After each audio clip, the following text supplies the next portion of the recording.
আমরা আজকে ভাপা পিঠা কিনে নিয়ে আসলাম। মধ্যবিত্ত ফ্যামিলিতে চালের গুঁড়াও নাই, কিছু নাই। কোনটা খাবা? এটা এটা চিতই না খাই না। খাবা? বাবা বাবা কি খাবা? এপাশে এপাশে ঘুরে, এপাশে ঘুরে, ক্যামেরার দিকে তাকাও। হুম, বাপা খাবা? বাপা? বাবা বাবা হয়তো না। এটা হলো এখানে প্যাকেটটা শুধু না, এদিকে এদিকে ঘুরে খাও। তো আমি একটু প্রথমে চিতইটা খেয়ে দেখি। সফট, ওর মা কেনা জিনিসটা অত ভালো হয় না, তারপরে নিলাম। বিসমিল্লাহ। খাবার তো হুম, দাঁত নাই তো বের হয়ে আসতেছে। হুম হুম চালের মধ্যে মনে হয় একটু ইয়ে গেছে, পোলার চাল, পোলাও পোলাও লাগতেছে।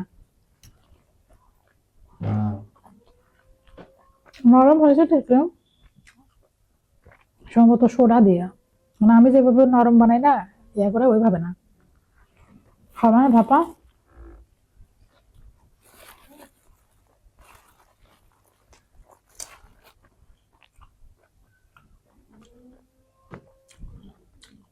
গলায় লাগতেছে।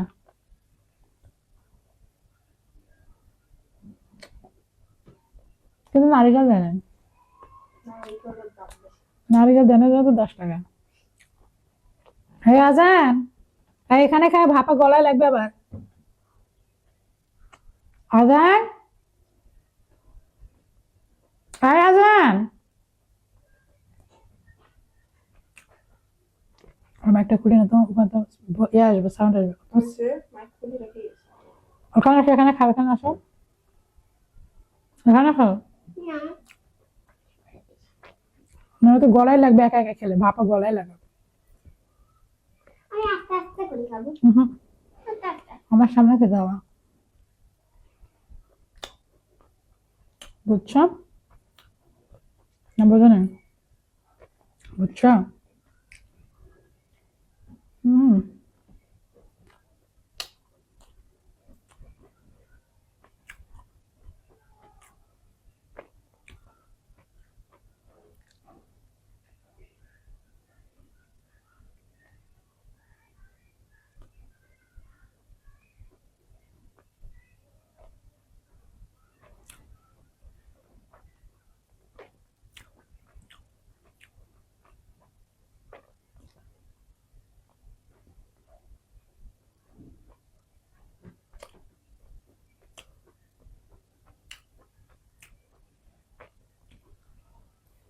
আর তুমি খাও পিঠা, এটা হ্যাঁ, ওটা খাবে না?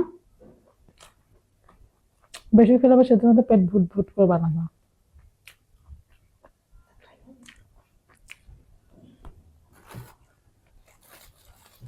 এটা আমার মেয়ের জন্য, 3টে নিয়েছিলাম 10 টাকা করে। আর 30 টাকার চালের গুঁড়া হলে 1 গামলা পিঠা হইতো।